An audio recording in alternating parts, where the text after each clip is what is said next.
Welcome to CUET top rankers YouTube channel. जैसा कि आप सभी जानते हैं, हम लोग सीयूईटी 2023 के लिए प्रिपरेशन कर रहे थे। उसमें हम इंग्लिश लैंग्वेज को देख रहे थे। इंग्लिश लैंग्वेज में हम वर्बल एबिलिटी को ख़त्म कर चुके हैं और हम आरसी के फर्स्ट पार्ट को पिछली वीडियो में कवर किए थे। तो अगर आप पिछली वीडियो न देखे हों तो आप हमारे CUET top ranker English language की सीरीज यानी कि प्लेलिस्ट बनी हुई है, आप वहां विजिट होकर पिछली वीडियोस को देख सकते हैं।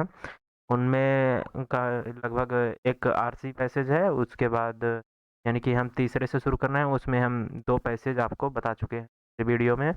तो पिछली वीडियो को आप ध्यान से देखिए, पढ़िए और समझिए। आइए आज हम देखते हैं पैसेज 3 को। तो आइए देखते हैं। यहाँ देखिए पैसेज 3 किया गया है। हमने आपको ट्रिक्स बताया था कि हम पैसेज पे ना जाकर सीधे क्वेश्चन पर जाएंगे और क्वेश्चन से ही हम जाएंगे पैसेज पर। तो आइए देखते हैं यहाँ पे क्वेश्चन। क्वेश्चन हमारा 17 है, यहाँ पर 16 तक हम पिछली वीडियो में कवर किए हैं। तो आप देख लीजिएगा, सीयूईटी टॉप रैंकर की इंग्लिश लैंग्वेज प्लेलिस्ट बनी है। इसके अलावा जो बीएलएलबी के स्टूडेंट हैं, हमारे चैनल पर लीगल स्टडीज उनके डोमेन सब्जेक्ट है उनका, बीएलएलबी वालों का, वो भी जाकर वहाँ देख सकते हैं, बनी हुई है प्लेलिस्ट। तो 17th यहाँ देखेंगे, select the opinion option that highlights the main idea of the passage. तो इस पैसेज का मेन आइडिया क्या है, यही पूछा गया है। तो यहाँ हम लगभग 2 या 3 में ही हम समझ जाते हैं, 2-3 पैराग्राफ पढ़कर कि जो है हमारा पैराग्राफ कहना क्या चाहता है। तो अगर हम अच्छे से इंग्लिश जानते हैं तो हमें आ जाएगा, वरना हमें समझ में वैसे भी नहीं आता है। क्योंकि अगर हम रीडिंग कर सकते हैं एक प्रकार से, अगर हम प्रैक्टिस करते हैं तो हम अजर यानी कि कैसे कर सकते हैं, अच्छे से अच्छे पैसेज को भी हम टफ से टफ डिफ़िकल्टीज इजी से डिफ़िकल्ट तक जितने भी पैसेज हैं हम उनको कवर कर सकते हैं। तो आइए 17 देखते हैं यहाँ पे।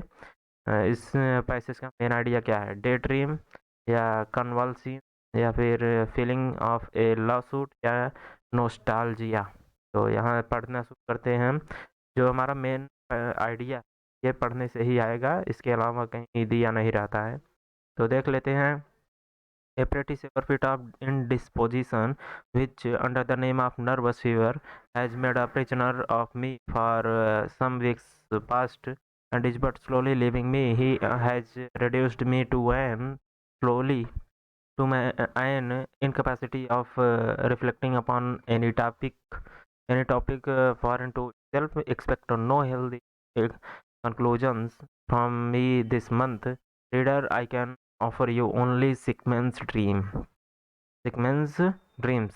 and truly the whole state of sickness is such. For what is it but a magnificent dream for a man to lie in a bed and draw daylight curtains about him and shutting out the sun to induce a total oblivion of all the works which are going on under it, to become insensible to all the operation of life except the beating of one feeble pulse। तीसरा हमारा है, तीसरा paragraph, if this be regal solitude. तो आप ऐसे ही पढ़ते जाइए, समझते जाइए, पढ़ते जाइए, समझते जाइए। आगे जब आप आएंगे तो आपको यहाँ जो 6th है हमारा, यहाँ पूरा मतलब आपके माइंड में एक कहानी बन जाएगी, एक स्टोरी बन जाएगी कि ये यही कहना चाहता है। तो जो हमारा 17th है, इसका आंसर आप तब बता पाएंगे, यानी कि पूरा पढ़ लेंगे तभी। हमने कुछ दूर तक पढ़ लिया है, हमें समझ में आ गया है। तो हम आपको बताते हैं, एक प्रकार का जो ये है, एक प्रकार की काल्पनिक कहानी है। तो माई ड्रीम यानी कि कल्पना कर रहा है व्यक्ति, कवि खड़ा होकर कहीं खड़ा है और एक कल्पना कर रहा है कि दिन में ही। आगे देखते हैं, 18 है हमारा, what does the author purpose to offer reorder in first paragraph। तो a bed of roses, a bed of thrones, a sick man's dreams, a postman's service। अगर आप पहला कर लिए है तो दूसरा भी कर लीजिए, ये है आंसर सी। सिक मैंस ड्रीम। आगे देखेंगे 19 है, एज पर पैरा थ्री में हम जाएंगे, if there be regal solitude it is sick bed conveys. ये जो it there be a regal solitude and it is sick bed जो है, ये क्या हमें पैराग्राफ 3 में क्या हमें बताता है? तो if there is a royal loneliness it is to be find in sick bed, या फिर if one wants to sleep one should go to a sick bed, या फिर है आगे man wants to relax he should go to a sick bed, या फिर D है हमारा, if one wants to get mentally active one should retire to a sick bed. तो 4 option से हम पैरा 3 में चलते हैं अपने। पैरा 3 यहाँ पे है, देख लीजिए यही है पैरा 3 हमारा। तो पैरा 3 यही है। इस पर यहाँ देख लीजिए, इफ़ देयर कहाँ है, ढूंढ लीजिए तुरंत। यहाँ, if this be a regal solitude is a sick bed, how the patient lords it there, what caprices which acts without control, how king. यही है हमारा पहला, यही लाइन है। समझने के लिए हम आगे पढ़ सकते हैं, क्योंकि ये क्या कहना चाहता है आगे हम पढ़ सकते हैं। तो ये क्या कहना चाहता है, देखिए यहाँ पे कि जो हमारा 19 हमारा क्या कहना चाहता है। 19 जो है, एक रॉयल लोनली बेड तो होगा नहीं, नहीं। वो एक कह सकता है कि जो बीमार व्यक्ति होता है वो क्या खोजता है, आराम ही खोजेगा, आराम ही खोजता है। तो सोना तो चाहेगा नहीं, क्यों, उसका तबीयत खराब है, जब मान लीजिए किसी को दर्द हो रहा है तो सोना चाहेगा, वो सो ही नहीं पाएगा। तो सी जो है हमारा ऑप्शन सही होगा, रिलैक्स चाहता है वो, रिलैक्स चाहता है, अपने आप को आराम देना चाहता है। तो यहाँ देखिए 20 नंबर है, यहाँ देखिए 20 number, the expression how king like he ऑलवे he Suez his pillow means, यानी कि ये जो सेंटेंस दिया गया है इसका मतलब क्या है। He behaves like a servant is staying in his pillow, he behaves like a patient. यहाँ देखिए किंग के बारे में ये स्टोरी है ही नहीं, पॉपर के बारे में भी नहीं है, सर्वेंट के बारे में भी नहीं है, पेशेंट के बारे में है, तो आंसर बी ध्यान में रखिएगा। आगे देखें 21, बहुत ही मतलब इजी इजी क्वेश्चंस आते हैं, अगर आप अपना प्रेजेंस ऑफ माइंड आपका कंसंट्रेट है, आप कंसंट्रेशन में हैं, तो आप कर ले जाएंगे, ये मैं जानता हूँ। तो 21 जो है, with what disease is author down, यानी किस डिजीज की, किस बीमारी की बात की गई है पैसेज में। तो देखते हैं कहीं इसका इसे दर्शाया गया है, यहाँ देखिए, देखते चलिएगा आप लोग ध्यान से। देखिए यहाँ पे आगे आगे हम चलते हैं, यहाँ देखिए कुछ टम्बलिंग टॉसिंग या शिफ्टिंग लॉवरिंग, नहीं ये नहीं है। आगे देखते हैं हम, ऊपर नहीं दिया होगा, इसमें दिया होगा, यहाँ देखिए 5th में है, लगभग tis the to tables nothing think of bed doors jeering affect. आगे देखेंगे हम,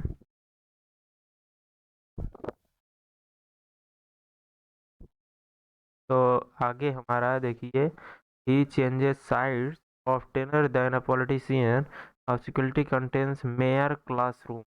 यहाँ देखिए मेयर क्लासरूम की बात की गई है, लेकिन जो हमारा इसमें पूछा गया है, इसमें पूछा गया है कि कौन सी डिजीज़ ऑथर ने किस डिजीज़ के बारे में बातचीत की है।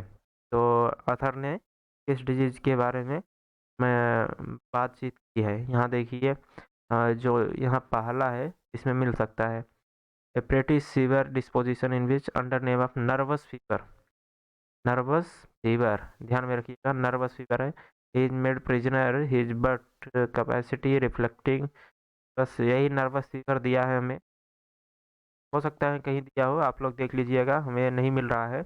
तो नर्वस फीवर दिया गया है, हम देखते हैं यहाँ पे nervous fever, answer is B, nervous fever है। ध्यान में रखिएगा, आंसर जो है ये वाला आंसर, यानी ये 21 का, ये जो है कह सकते हैं प्रकार से हम हमें मिल नहीं रहा था, हमें ऐसा लगता है कि ये नर्वस फीवर जो है वहाँ सेंस में दूसरी चीज़ें कही गई है उस सेंस में, तो हमें मिला नहीं। अगर आपको दूसरा आंसर मिलता है तो वही आंसर होगा, इसे ध्यान में रखिएगा, वैसे नर्वस फीवर नहीं होगा। आगे देखते हैं 22 जो है हमारा। The expression none accuses him of tergiversation suggest that, यानी none accuses him of tergiversation ये क्या एक्सप्रेस करता है, क्या सजेस्ट करता है? None blames him of blasphemy, none accuses him of trafficking, none blames his changing sides, none accuses him of fraud। तो यहाँ देखिए 22 क्या कहता है। 22 जो है हमारा क्या बताता है, यहाँ देखिए नन एक्यूजेस को हम ढूंढते हैं, कहाँ है नन एक्यूजेस, यहाँ देखिए कहीं दिया है नन एक्यूजेस, नन एक्यूजेस यहाँ दिया है none accuses him of tergiversation. तो हमारा है ट्रांसवर्सली अक्रॉस द बेड, यानी कि he changes side oftener than a politician, ये तो होगा नहीं। Now he lies full length half length obliquely transversely head feet quite across the bed and none accuses him after जर्वाइसेस। तो within the four curtain he has absolute they are his mere classroom. तो यहाँ पे होगा, यहाँ देखिए 22 में देखेंगे तो हमने आपको ऊपर ले जाकर बताया है किस पैसेज में है, तो आप वहाँ पढ़ेंगे तो आपको मिलेगा। ये देखिए ये वाला जो वर्ड है ट्रैफिकिंग, ये हमें हिंट करता है, ये आपको मिला भी था, आंसर बी होगा इसका। 23 देखते हैं। With in the four curtains is absolute conveys the idea that, यानी कि फोर कर्टेन्स जो हैं ये एब्सोल्युटली है, ये इनका आइडिया क्या है, मतलब ये क्या चीज़ सजेस्ट करते हैं, इसे हम देखेंगे यहाँ पे 23 में देखेंगे। तो 23 देखेंगे यहाँ पे, तो 23 जो है हमारा 23 में he is the perfect rules inside his house, behind the पर्दा is an absolute king, within the curtains is a dictator, inside his house he is a despot। जो पेशेंट था वो एक किंग था, यही बताया गया है इसमें कि बिहाइंड द पर्दा के पीछे जो थे वो, यानी पर्दा के पर्दे के पीछे किंग थे, किंग हैं। ये मतलब श्योर था कि एब्सोल्यूट है कि किंग ही, राजा ही होंगे पर्दे के पीछे। आगे देखेंगे 24। कहानी आप पढ़ेंगे आपको समझ में आएगा, हमने कहानी पढ़ी नहीं है इसलिए हम आपको बता दे रहे हैं, हम आपको केवल ट्रिक बता रहे हैं, पढ़ना आपका काम है, ध्यान में रखिएगा। ए लिटिल वाइल एगो एज पर पैरा 6 में देखेंगे the sick man watch very active lazy dead dreamer amusing entertainer. तो 6 देखेंगे यहाँ पे, 6 नंबर यहाँ पे देखेंगे, 6 पैसेज नंबर 6।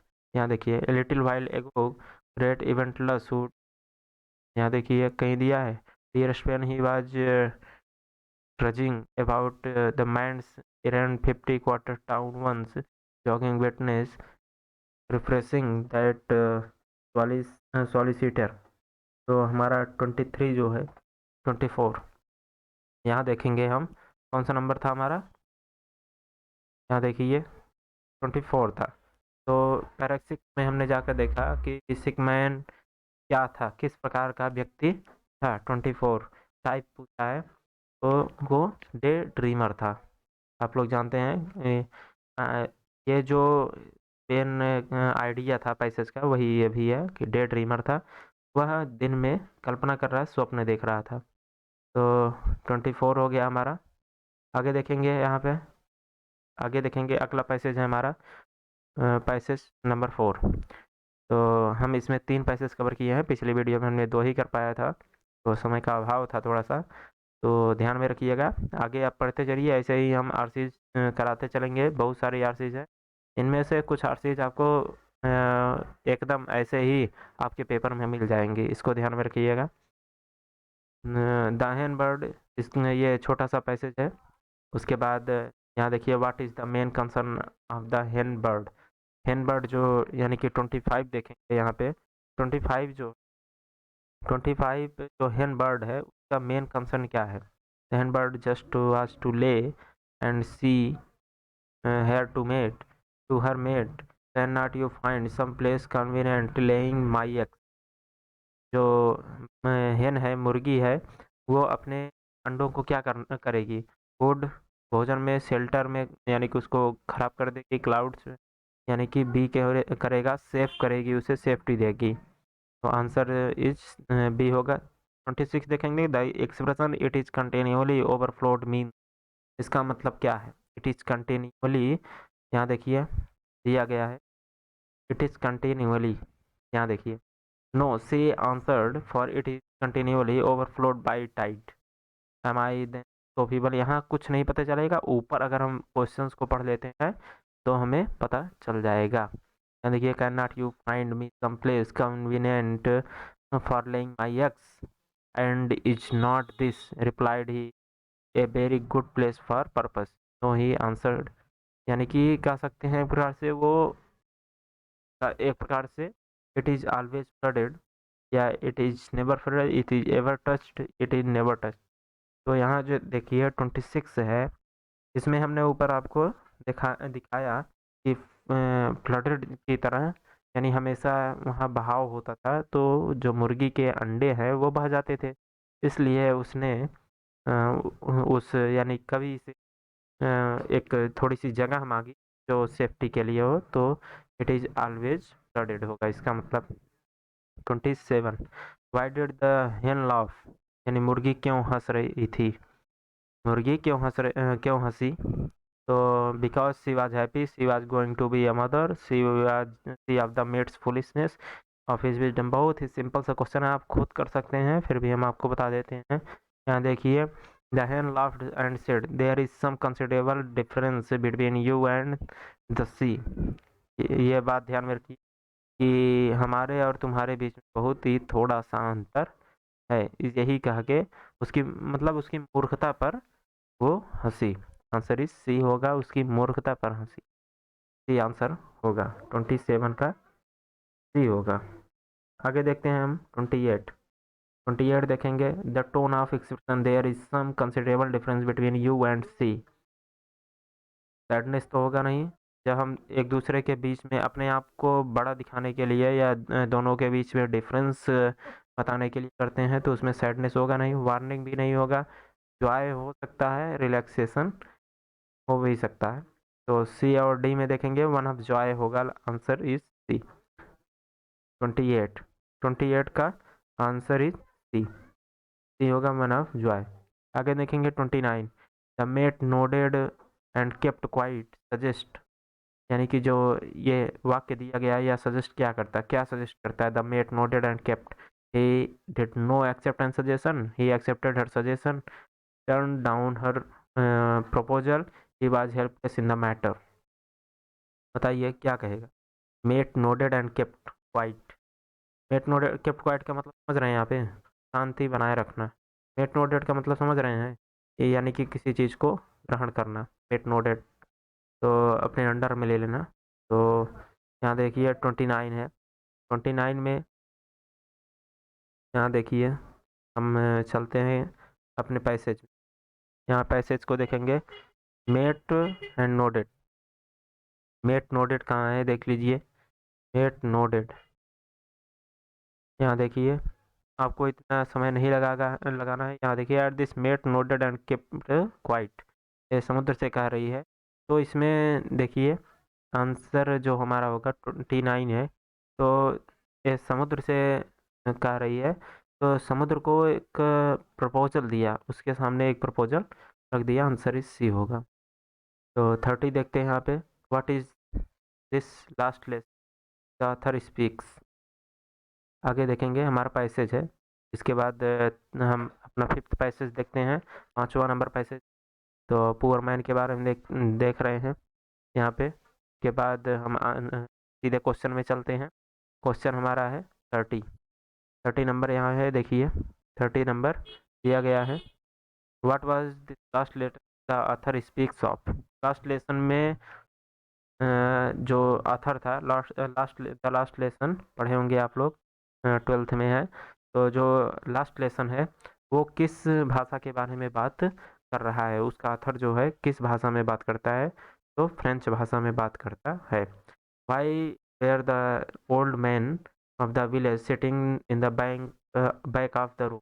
यानी कि जो ओल्ड मैन थे गांव के, यानी कि बूढ़े व्यक्ति, क्यों आके क्लास में, के जो एम हेमल था उसके क्लास में क्यों पीछे बैठे थे? फॉर एक्सप्रेस देयर एंगर, क्या अपने क्रोध को जताने के लिए, या वेंटिलेटिंग देयर जॉय, यानी कि खुशियाँ मनाने के लिए, या थैंकिंग द टीचर, यानी कि टीचर को धन्यवाद देने के लिए, या for articulating their dislike of the teacher, या फिर टीचर को डिसलाइक करने के लिए, क्या करने के लिए वो आए थे?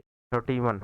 अगर आप पढ़े हैं कहानी को तो आप कर लेंगे, जैसे कि मैं कर पा रहा हूँ। तो देखिए यहाँ पे वो कह सकते हैं, इसकी कहानी मैं बता देता हूँ क्या कहानी। तो एम हेमल और एक उसके टीचर थे।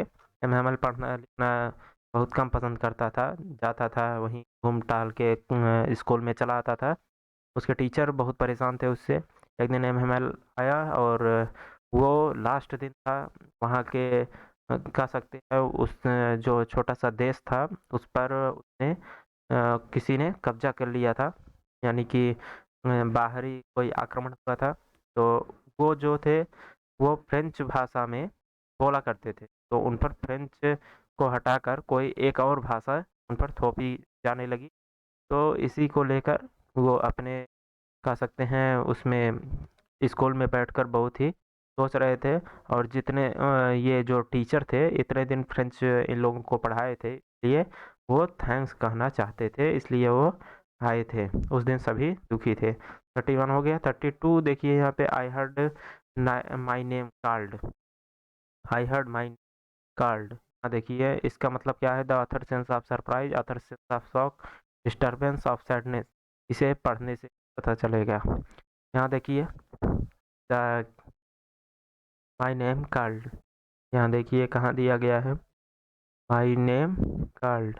लास्ट लेसन संडे क्लॉथ्स, यही सब है। आगे देखेंगे, thinking I heard name called, यहाँ पे है।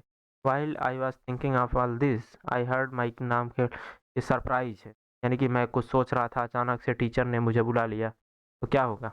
सरप्राइज लगेगा, शॉक लगेगा, डिस्टर्बेंस सैडनेस। डिस्टर्बेंस सैडनेस तो नहीं होगा, शॉक और सरप्राइज में से होगा। तो आथर्स का शॉक लगा होगा। तो 32 जो है, 32 तो हमें डी होगा, shock.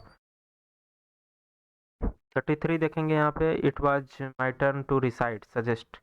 It was my turn to recite, यहाँ देखिए कहाँ दिया गया है, इट वाज माई टर्न।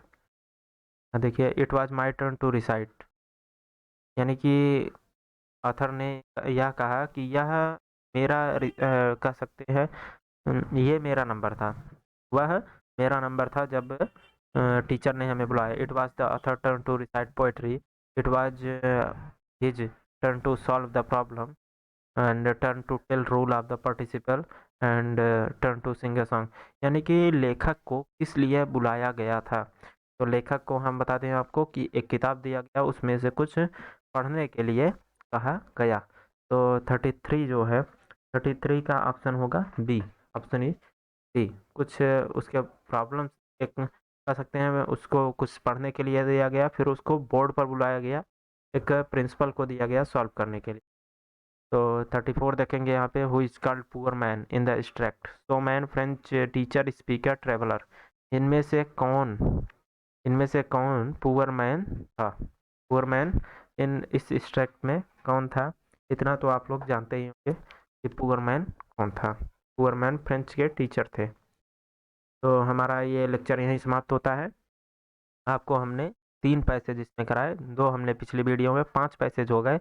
हम लगभग आपको 20 पैसेज कुल कराएंगे, यानी कि 20 पैसेज आपको कराएंगे। उसके बाद हम प्रीवियस ईयर के क्वेश्चन पेपर कराएंगे, आपको टेस्ट सीरीज वगैरह भी देंगे। आप बने रहिए हमारे वीडियो में। अगर आपको वीडियो पसंद आया हो, आपके लिए हेल्पफुल हो, आपके प्रिपरेशन के लिए हेल्पफुल हो, तो आप हमारे चैनल को सब्सक्राइब करिएगा, वीडियो को लाइक करिएगा। मिलते हैं नेक्स्ट वीडियो में। जय हिंद।